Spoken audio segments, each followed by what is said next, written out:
retour en studio pour en parler. Les confrères ont déjà installés sur le plateau. C'est une question qui nous touche tous parce que nous parlons ici du franc CFA. Aujourd'hui, il y a comment on appelle, une idée de création d'une monnaie unique de la CEDEAO. Les confrères, bonjour Régis. Bonjour Erwan, bonjour Daniel, bonjour à tout le monde, bonjour à Tavio qui m'envie. T'as envie comment? Oui, la veste. D'accord. Bonjour. Bonjour Herman, bonjour Régis, qui est bien en veste ce matin. Oui. Et bonjour également à tous nos téléspectateurs, téléspectatrices de la chaîne de l'espoir. Bien, la vie vient de là, la veste. Certainement, je crois. Peut-être quand on veut parler de la monnaie, donc il faut, en Afrique, quand tu es, la vie fait le moine. Quand tu es bien sapé, ça voudrait dire que tu as de la thune dans ta poche. Sauf que c'est une autre culture. S'il était peut-être en pagne, voilà, on comprend. Justement, je ne sais pas pourquoi il a vu ma veste. Bon, on va se voir D'accord. dans la veste. Nous revenons quand même dans le vif du sujet. Nous parlons franc CFA avec une idée de création d'une monnaie unique de la CEDEAO. Est-ce une réalité? Quel enjeu? Nous allons parler. Nous sommes en plein débat. Mais avant tout commentaire, on va suivre ce grand dossier sur l'historique du franc CFA en Suisse et on revient pour les commentaires. La prédation des ressources économiques et la confiscation de la souveraineté des pays africains de la zone franc s'éterniseront tant que le système néocolonial et impérialiste de l'État français ne sera pas démantelé. La zone franc et le franc CFA, un système hérité de la colonisation, constitue le seul système monétaire colonial au monde à avoir survécu à la décolonisation. La mise en place progressive de ce système est le résultat du choix stratégique de la France, mettant l'entreprise de colonisation au service des intérêts économiques français. Les monnaies africaines sont supprimées, des banques privées appartenant aux colons mais contrôlées par la France sont créées. Comment fonctionne le franc CFA? Créé en 1945, le franc CFA est aujourd'hui rattaché à l'euro. Autrement dit, il a un taux de change fixe avec l'euro et suit donc les variations de la monnaie unique. Et pour garantir cette parité fixe, les pays de la zone franc doivent déposer 50% de leurs réserves de change au Trésor français. Il existe un accord entre le Trésor français et les banques centrales africaines des deux unions monétaires, la CEMAC et l'UEMOA. Concrètement, les banques centrales africaines ont un compte auprès du Trésor français. Si elles ont besoin d'euros, le Trésor français leur prête. C'est une autorisation de découvert qui donne accès à un financement d'urgence.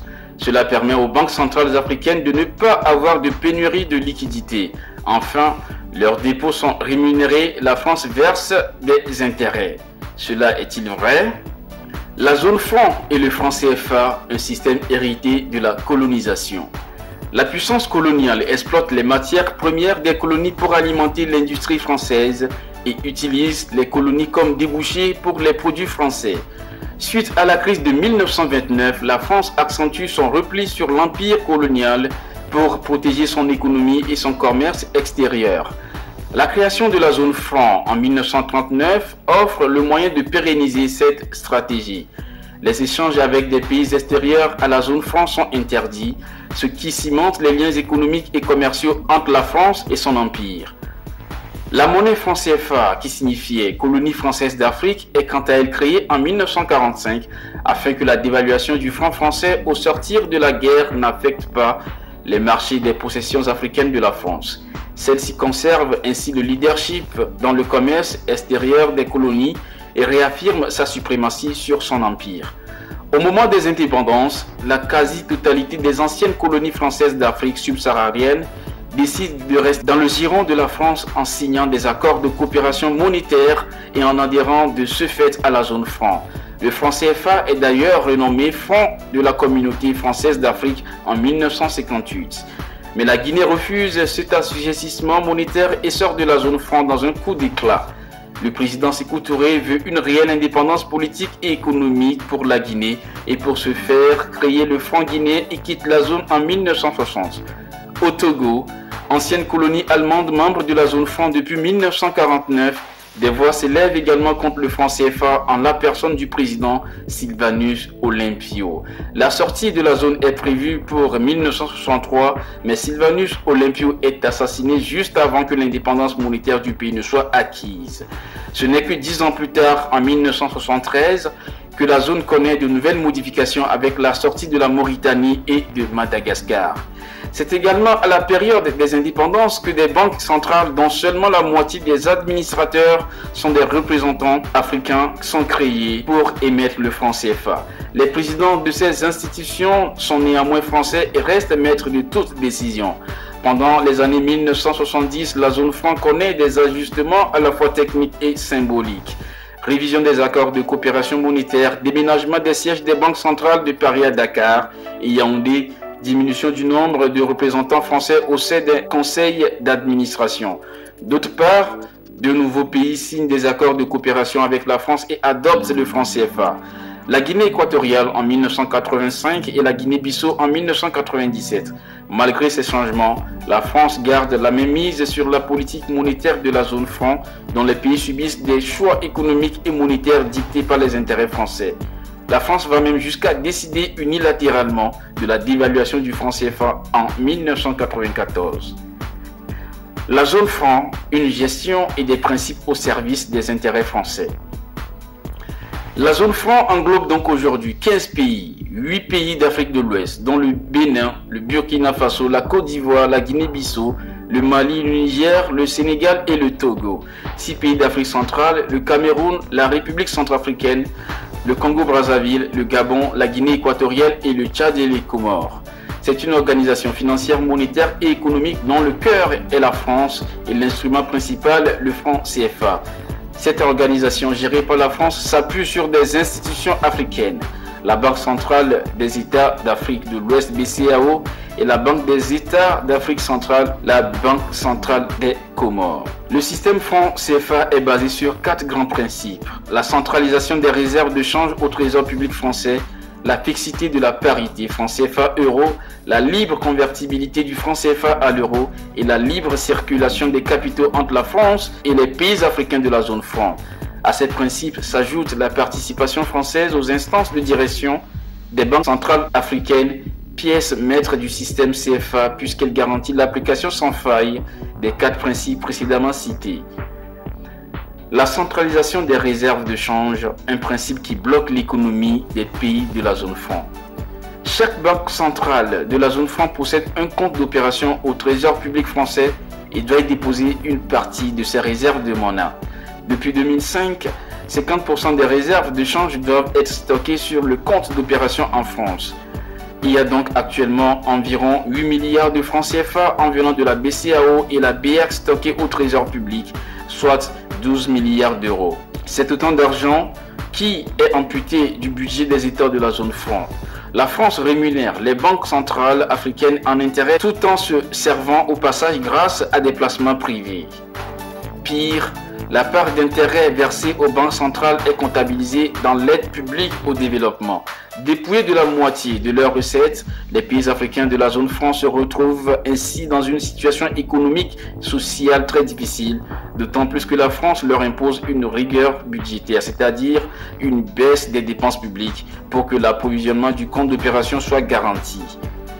La parité fixe CFA-euro, une entrave à la compétitivité des économies africaines dans le monde.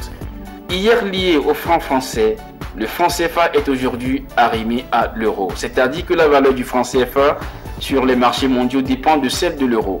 Autrement dit, les pays africains de la zone franc n'ont pas le contrôle de leur politique de change et subissent des fluctuations du cours de la monnaie unique européenne.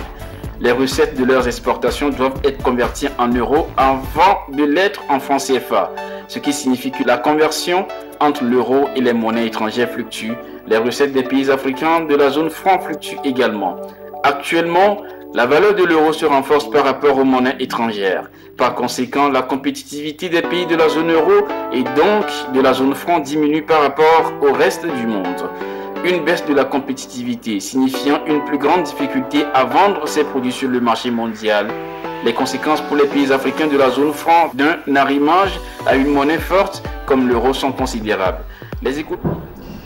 Voilà, une vidéo qui nous donne plus de détails sur le franc CFA depuis l'historique jusqu'à maintenant, où on a une idée maintenant sur, ou bien on voulait sortir de cette zone franc CFA vers une monnaie unique CEDEAO. Depuis 1945, qui a créé cette monnaie, le franc CFA, et selon les détails, on sent que les Africains versent au moins 50% de leurs réserves au trésor français pour au moins l'équilibre entre le franc CFA et l'euro. Voilà, que suscite cette vidéo? Un petit commentaire d'abord.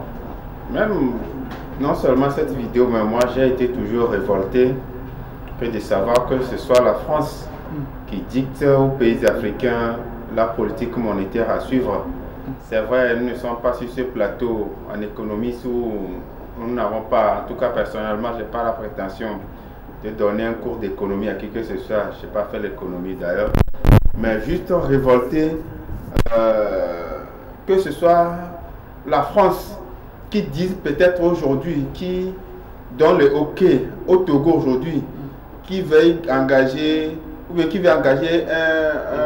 quelques infrastructures, bien quelques travaux, quelques grands travaux, que ce soit la France qui donne d'abord son OK avant que le Togo n'exécute, ou bien le Togo demande à la France sa permission avant d'exécuter ce travail éventuel.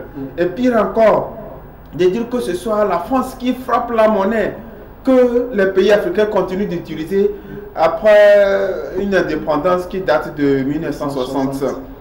C'est révoltant à mon avis. C'est vrai, les arguments qu'on trouve, la France qui garantirait la stabilité du franc CFA, la France voilà, qui paierait des intérêts par rapport... Ces pays avaient ou bien ont cette possibilité de sortir de cette zone. Mais qu'est-ce qui bloque? On ne va pas me dire aujourd'hui que la Gambie, qui a sa propre monnaie, a une économie plus solide que la Côte d'Ivoire, par exemple, par rapport aux explications qu'on nous donne, qu'il faudrait avoir des entreprises solides qui puissent faire fructifier, bien qui puisse soutenir l'économie.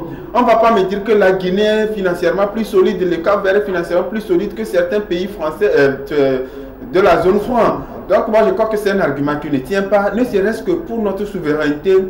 C'est inadmissible que ce soit la France qui continue de dicter la politique monétaire aux pays africains depuis les indépendances jusqu'à aujourd'hui. En tout cas, moi personnellement, ça me révolte. Vraiment, révolte de la part de Régis. Daniel, que vous suite cette vidéo-là? Il n'y a pas à aller chercher loin. C'est toujours la domination française sur l'Afrique. Donc aujourd'hui, l'Afrique est un pion que la France tient en main et qu'elle manipule à son bon gré. Aujourd'hui, si le franc CFA tombe, vous imaginez un peu ce que la France perd. Donc la France fait tout pour conserver ses colonies. Nous pensons que nous sommes indépendants, mais nous ne sommes pas du tout indépendants. Même politiquement, nous ne sommes pas indépendants. Surtout sur le plan économique, la France nous tient toujours. Colonie française d'Afrique, CFA. Et nous l'utilisons avec une fierté. Et cette somme, ces billets, nous sommes fiers de l'utiliser alors que nous ignorons un peu les dessous de cette monnaie. Oui, c'est pourquoi j'ai posé la question de savoir, est-ce que ces pays africains ont-ils vraiment cette possibilité de s'en sortir, de se libérer de ce...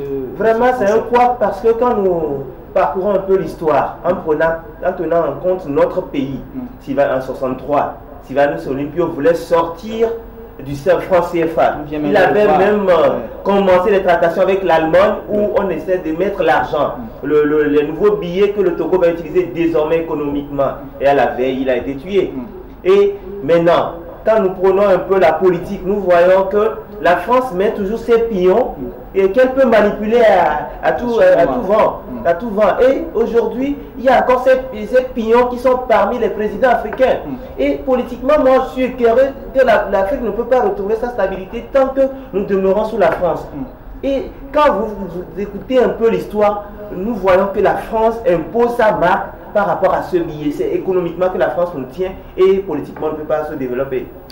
Alors voilà les commentaires sur ce sujet. Maintenant on en vient à la création ou bien à l'idée de création d'une monnaie CEDEAO.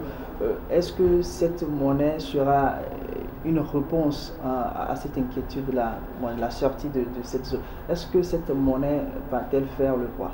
Moi, je crois que c'est plus qu'une urgence aujourd'hui d'avoir une monnaie communautaire. Et moi, le problème, c'est vrai, nous le voyons sur le plan politique, mais économiquement d'abord.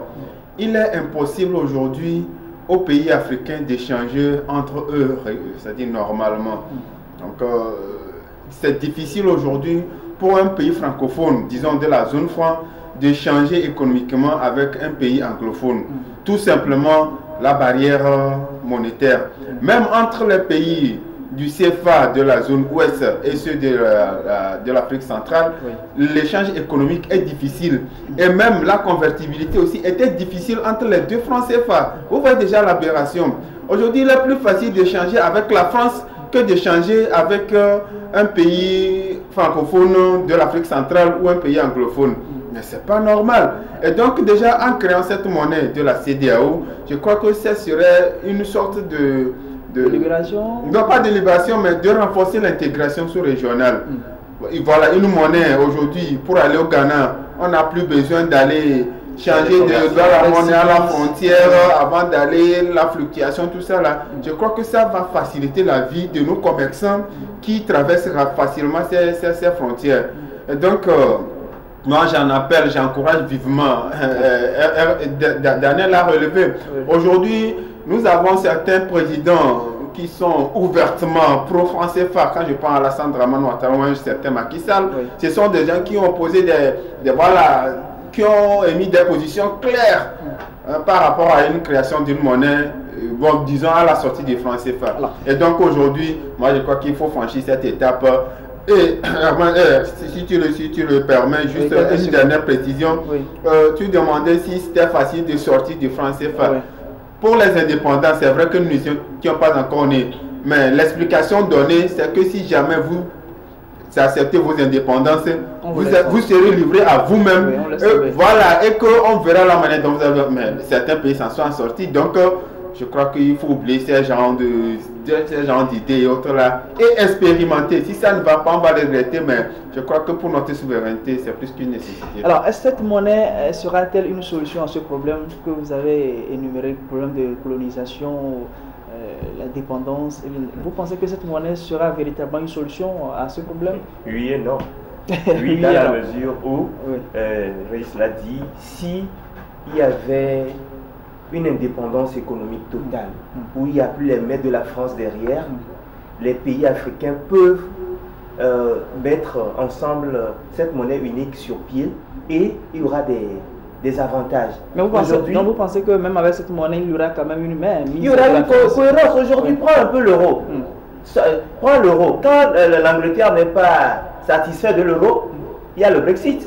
Il est sorti parce que la monnaie, le livre sterling, a une valeur qui est supérieure à l'euro. Et l'Angleterre ne voit pas les bénéfices de l'euro. L'Angleterre est sortie. Mais les autres pays qui en bénéficient, ils se sont constitués en un bloc. Et l'euro aujourd'hui, quand on parle de Schengen, quand tu vas en France, tu peux quitter la France pour l'Italie, la Belgique, Luxembourg et consorts. Donc ce serait pareil aussi pour l'éco, peut-être, ou bien l'afro, ou bien Cori. Si l'Afrique arrive à avoir une monnaie unique, nous avons aujourd'hui, sur un exemple, quand par exemple on fixe le prix du cacao qui est peut-être à 1000 francs, on doit l'acheter à 1000 francs au Togo, au Bénin, au Ghana, au Nigeria, au Cameroun, partout en Afrique si nous avons une monnaie unique.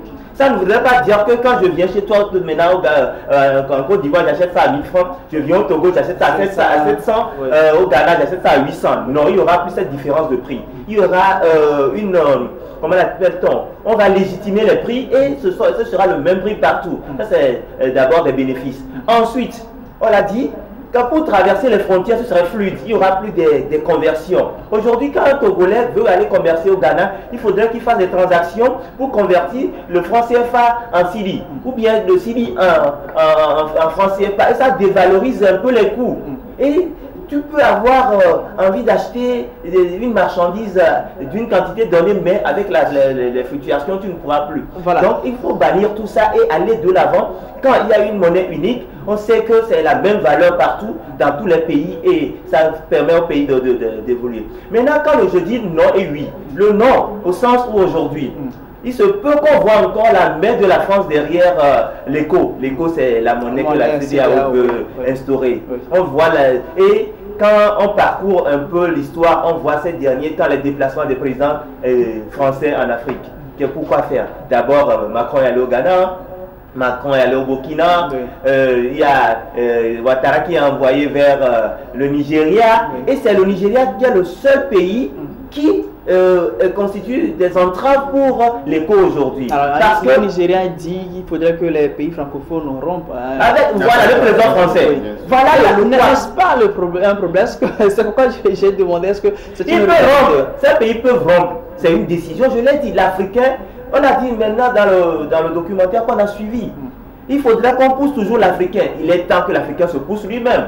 Il ne faut pas toujours attendre de l'extérieur. Il faudrait que nous-mêmes nous levons pour aller de l'avant, pour voir notre développement, prendre notre destin en main. Pourquoi toujours qu'on nous dit les lois de l'extérieur? D'accord, nous connaissons le poids économique du Nigeria dans la sous-région. Et voilà le Nigeria qui pose un petit problème, ou disons un grand problème. Il faudrait que ces pays francophones puissent rompre avec le colonisateur, c'est-à-dire la France. Et vous pensez que ça serait une réalité pour en venir maintenant à la création de cette monnaie unique? Parce que c'est la seule condition pour le Nigeria. Oui, je crois que si aujourd'hui, avec la création de la monnaie unique de la CEDEAO, la moitié de nos échanges vont être encore laissés au trésor public français, c'est inutile. C'est totalement inutile, c'est du maquillage. Donc, moi, je soutiens fortement la position du Nigeria. Si on veut gagner notre indépendance économique, il faut gagner cette indépendance-là totalement et non à moitié. Oui, vous l'avez relevé que la France menace souvent de laisser tomber ces pays qui veulent avoir totalement leur indépendance. Alors, s'ils veulent rompre aujourd'hui, voilà, c'est ces liens. Est-ce qu'il n'y aura pas des conséquences? Moi, je dis, ce sont nos présidents qui ont peur. Oui, ce sont nos présidents qui ont peur. Oui, Idriss Déby a pris le... D'accord, oui, je reviens. Idriss Déby a pris aujourd'hui un autre mouvement. Oui.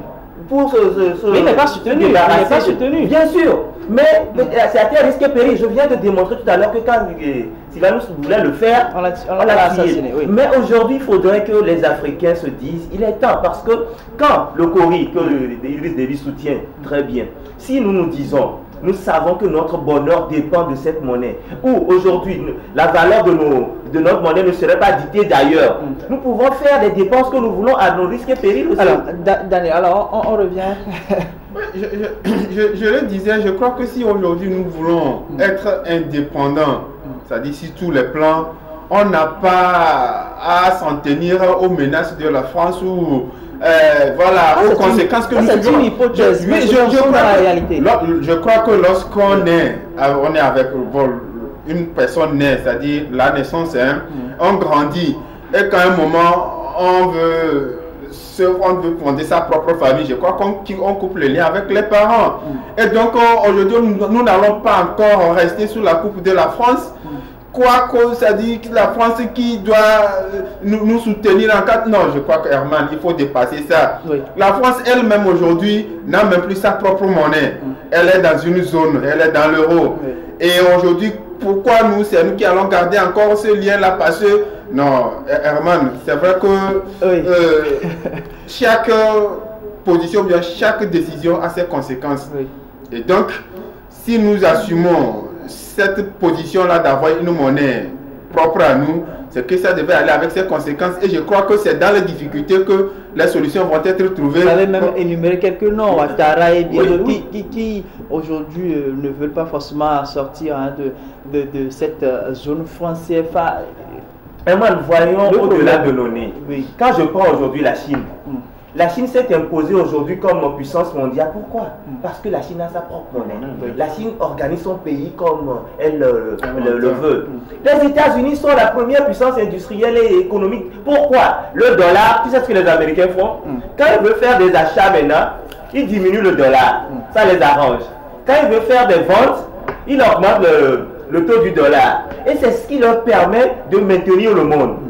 Ils fructifient le dollar comme ils le veulent et tu es obligé de s'en tenir.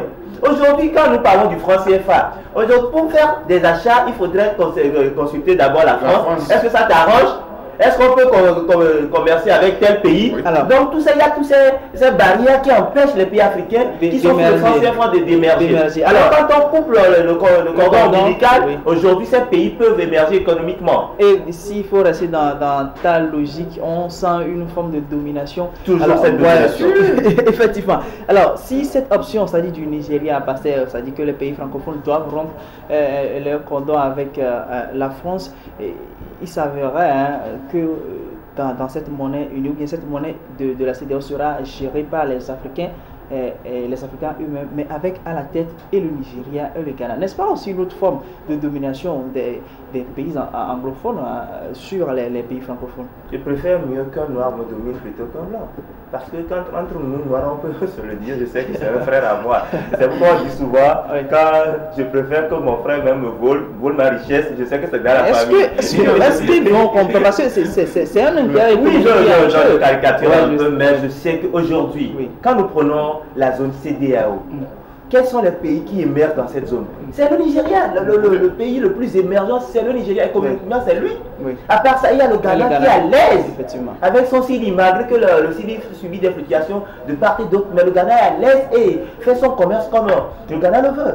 Maintenant, pourquoi ne pas mettre valeur à ces deux pays? Vous ne voyez pas cet enjeu économique ou parce qu'avec le franc CFA, peut-être la Côte d'Ivoire, on ne sait pas, dans les coulisses, a quelques bénéfices, quelques ristournes, mais avec le Nigeria, ces liens seront coupés. Il n'y aura plus forcément cette dessus. Tu peux voir quoi? Qu'on prend le pays qui est le moins émergent dans la sous-région de mettre à la tête. Non, mais on mettra toujours le premier là où il y a sa place.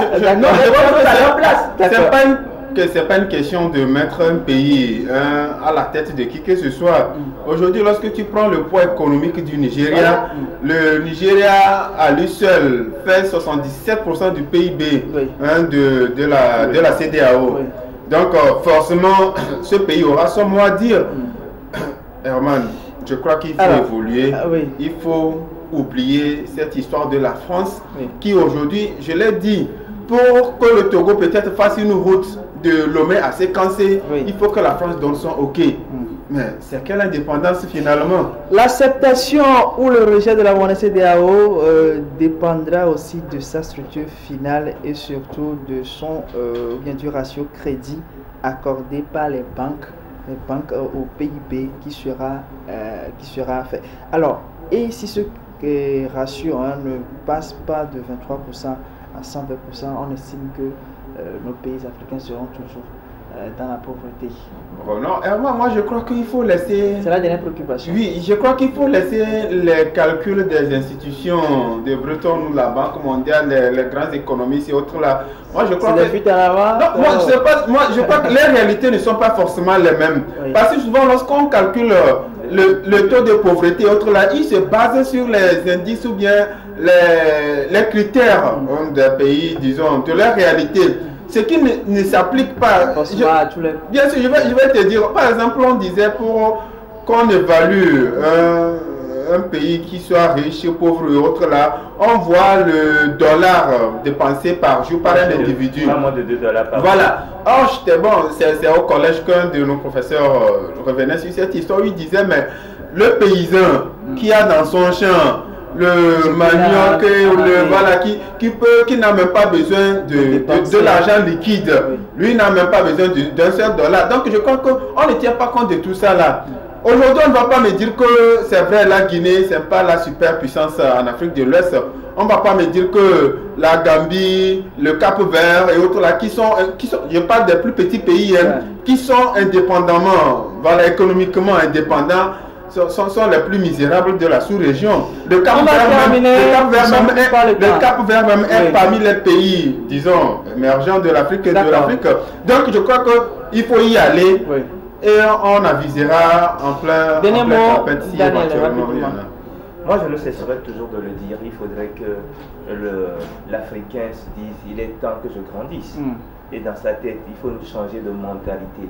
Aujourd'hui, nous ne pouvons jamais être indépendants politiquement parce que quand les ficelles sont tirées d'ailleurs, ils vont toujours nous imposer ceux qui les arrangent. Et ceux qui les arrangent, quand tu me mets à une place, tout ce que je ferai, c'est de te satisfaire. Aujourd'hui, il faut qu'on coupe le cordon avec la France et que l'Afrique puisse évoluer?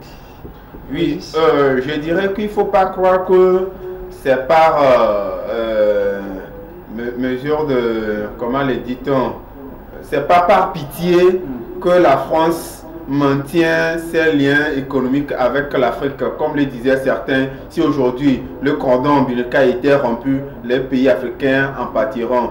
C'est archi faux. C'est parce que, comme l'a souligné Daniel, la France a des intérêts énormes qu'elle ne veut pas, elle aussi couper ce cordon-là. Donc, c'est aux pays africains de prendre leurs responsabilités en allant vers une monnaie unique. Ainsi dit de la part de nos confrères, nous on va enchaîner donc avec d'autres rubriques. C'est fini pour le débat du jour.